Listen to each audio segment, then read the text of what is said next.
Hi folks. The original title for this was My Final Story, but in light of the fact I think there's going to be a lot of things going on, I may put some things in here a little more in regards to current events. So let's see what happens. But as far as personal history and things that I've thought about and done, this is 155 stories, quite a bit. I never thought I'd get this far. So let's see what happens. Well, welcome to my last story, maybe. I'm not exactly sure the direction of this story. I've been doing a lot of inward looking this week. I'm not sure I should put my thoughts out in this video, but it may fill some holes in the history I've already written. This is Friday. On Tuesday, my sister Deb and I had plans to have breakfast with Brian and Jennifer at the Town and Country Grill in Tunkhannock. My first wife came, along with Abby, our youngest grandchild. She is 15 now. I haven't seen her or her brother since I got out of heart rehab the first time, almost 7 years ago. All told, I've seen the two of them less than 10 times. Connor will be 21 in October. Brian said he moved and is now residing in State College to continue his college goal. What that is, I have no clue. I'd take a bullet or tackle a train to protect them, but they don't even have my phone number. Not their fault. You can't pick your relatives, even if you made them. I did give her my YouTube handle and asked that she check out the 7 special videos. If we had more notice, I would have secured a couple thumb drives for copies of all the stories for both of them. Shasta already knows about these stories. Some could argue that I've been alone too long, too much time to ponder the past. The COVID-19 virus has given that time to the entire world. For some time I've been attempting to write a story about my grandparents, Perry. This may be the time and place. Perhaps all 3 grandchildren will learn something about where they came from, why they react the way they do, why they have certain interests. I know nothing about their mother's parents. They passed on much earlier in life. Deb and I had a limited relationship with our grandparents' buyer. They were 150 miles away in Chester and Lancaster counties. We only saw them 2 or 3 times a year. Actually, 3 was the exception. We visited our grandparents, Perry, every Sunday afternoon.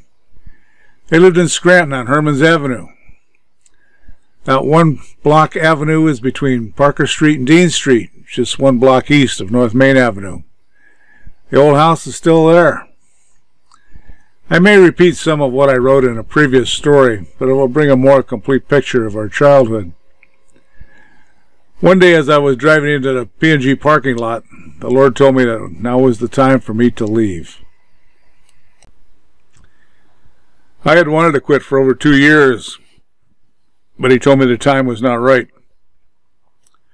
Some of the reasons I was ready to leave were, I had been stalemated at Tech 4 for 17 years. I had even occasionally trained others to get promoted past me. Peppers and Loves were no longer totally separate operations. And I was eventually Mahopany's lead training developer and trainer for rollout of North American projects. I liked that job. When the reorganization took place, Pampers operating rules would be used and Love's operating guidelines were abandoned. That meant that my coordinator got screwed out of his Tech 5 promotion, even though his paperwork and requirements were complete. There were 2 parts of a rollout. He coordinated the first half, and then we would switch, and I would then get my Tech 5 requirements met. Pampers did not allow for promotion while in a loop assignment. The loop assignment was usually for 3 years. I was assigned to the Cincinnati Training Group. I worked and trained both parts to crews of all 16 lines, all of which had startup results in the 90% range. That was roughly 650 people. I was assigned to lines 15 and 16 after my assignment.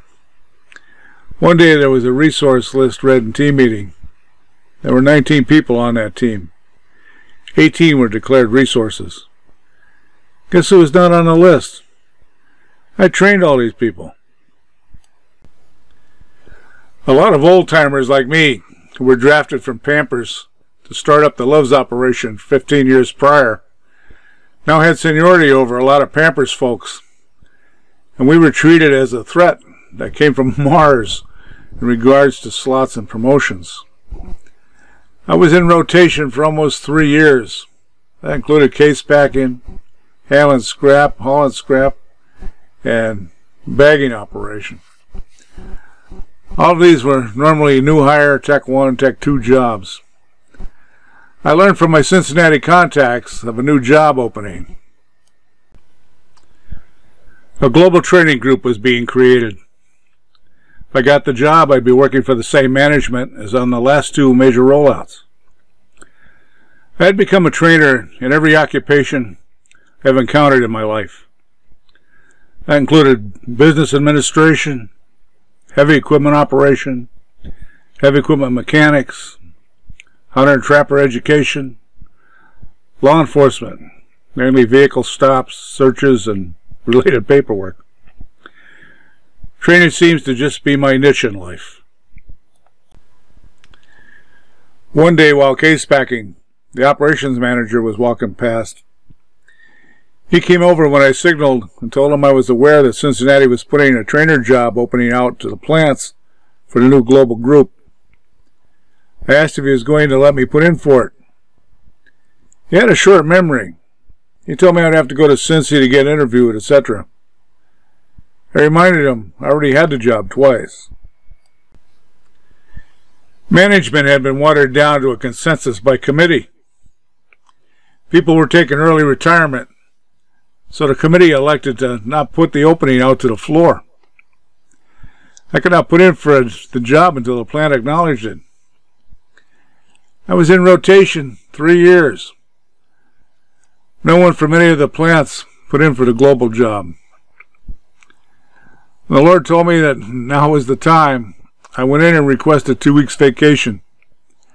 I spent this time preparing to take early retirement. The next time I entered the plant, I went to my team leader and told him I was done. I filled out the necessary paperwork. The operation manager all but tied me to the chair. All at once he wanted me to train new hires. I had my mind made up, and I told him I wasn't prepared to train new hires, as I trained the heavy-duty stuff. When I walked out, it actually felt good. While off, I arranged to quit on Friday and report to Cincy as a contractor on Monday. I received a call on Saturday. The senior VP put out a directive that no one could leave and come back as a contractor for at least a year. I had to sit out for a year. I guess that was for technicians. I saw engineers switch. I had 4 weeks vacation coming, and it took 4 weeks for my retirement to kick in. Perfect. I was single. Bills all paid 3 or 4 months ahead. After a year, I felt like a 7-year-old. Slept late, up late, fished a lot, totally relaxed. That didn't last long. An hour after reporting for duty in Cincinnati, I owned half of 2 global projects. To shorten this sum, we trained startup crews from Japan, Poland, Germany, Spain, and England, as well as America. The day I walked out of the plant, a thought popped in my head. I was 47 years old, and I worked 25 years for P&G. The thought was, I wonder if Grandpa would approve. It was then I realized my life pretty much paralleled his. I guess I took the long way around to get to talk about my grandparents. But here we are. William McKinley Perry. Date of birth, March 4th, 1899. Sisters, Ruth, Esther, and Helen. Brothers, Gilbert, Thomas, Albert, and Robert. Only knew one sister. That was Aunt Helen. She was a rip. She lived in Harlem. Castro was at the top of his game way back when, and he wanted to see Harlem, so they set up some kind of parade for him. People were firing guns off into the air and everything else. She wasn't going to miss a lick. She told her she put her biggest spaghetti pot on her head and stuck her head out the window and watched Castro go by.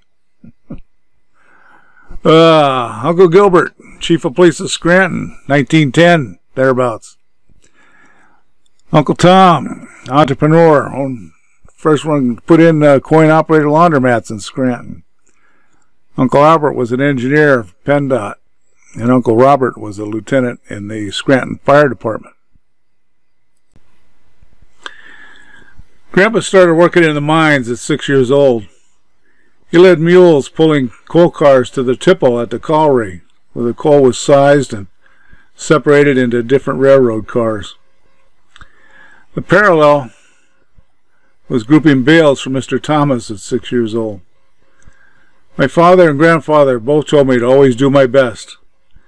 They also told me to admit when I made a mistake. Life has shown me that most people find that very difficult. Grandpa Perry only had a third-grade education. Grandma did the banking and signing of important papers. He could sign his name. It was halting. When Grandma passed away, he was worried the bank would refuse him service. But no problem. It was a common practice in that era. Grandpa worked his way up to mining supervisor. He told me that you could enter a mine in Carbondale and stay underground all the way to Hazleton. That's about 75 miles. Grandpa was well respected. One Christmas Eve, we were at their place. I was sitting in a chair next to the front door. There was a noise on the porch. I got up to open the door. Grandpa said, "Wait a few minutes, Doc." After a few minutes, he signaled me to check. There was a frozen turkey on the porch. Over the next few years, there was wine, baked goods, etc. During the Depression, men would look for work at the mine. Grandpa did the hiring. He didn't have a full-time job. He would invent a temporary one. He would give a man a can of paint and have him paint certain poles as high as he could reach. Other things, too, that I just don't recall. That is how the porch gifts came about. They were a thank you for helping in the bad times. After mining, he worked at Scranton State Hospital for a few years. He had black lung and emphysema till he was about 80 years old. Grandpa served in the Navy in World War I.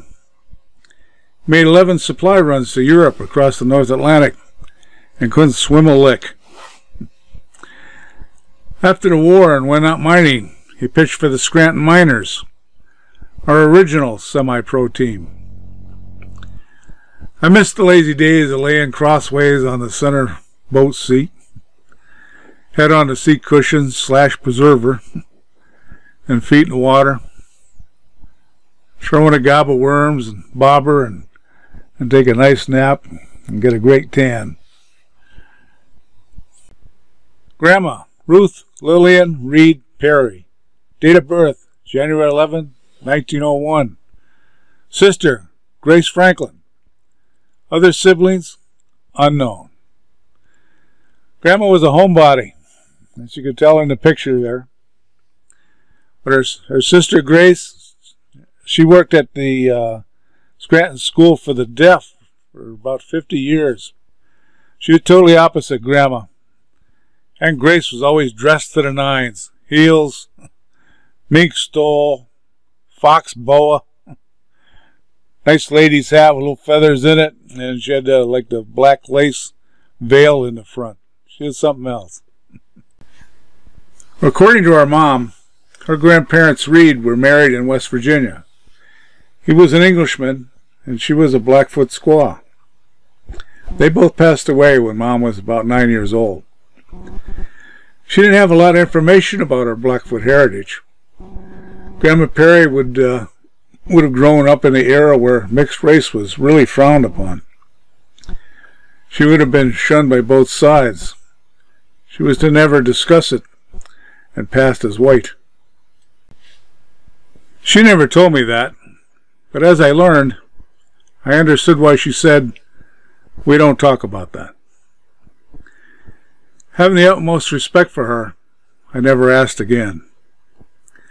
My sister and cousin Sally Ann found proof. They were allowed to play in the attic. I never did. I got to paint everything. They opened a chest, and inside were handmade Indian clothes and moccasins.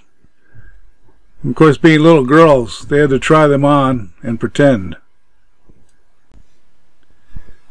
The next time they got to play in the attic, the trunk was gone. Being enthused about having Indian blood, and 12 or 13, I figured I should be able to do stuff. I went up on the hill and taught myself how to make smoke signals. I could do a perfect SOS after a bit of practice. I stripped bark off a white birch and made lace from the inner bark. I created a hanging plant basket for Grandma. It was hanging off the windowsill at the cottage for years. Ruth and Bill Perry had 3 kids. Robert Perry lived next door in the double block from Grandma and Grandpa. He was married to Rachel, Aunt Ray, and they had 3 kids, Robert, Georgiana, and Richie. Cousin Robert's the only one still with us. Uncle Bob passed away at 42 from diabetes. There was Mom, Ruth Perry Byer. Mom passed away at the age of 53 from congestive heart failure. And Sari Perry Vidioli married Uncle Mario from Jessup. Had 5 kids. Sally Ann, Gina, Mario and Billy, the twin boys, and Nikki. Well, Aunt Sal and Uncle Mario are gone, but cousins are still with us, except for Mario. Little Mario. He passed away from MS about, 10 or 12 years ago now. Billy handed me his business card when I was at his brother's funeral. He was a lieutenant in the Manatee County Sheriff's Department. He's the head honcho for the homicide division.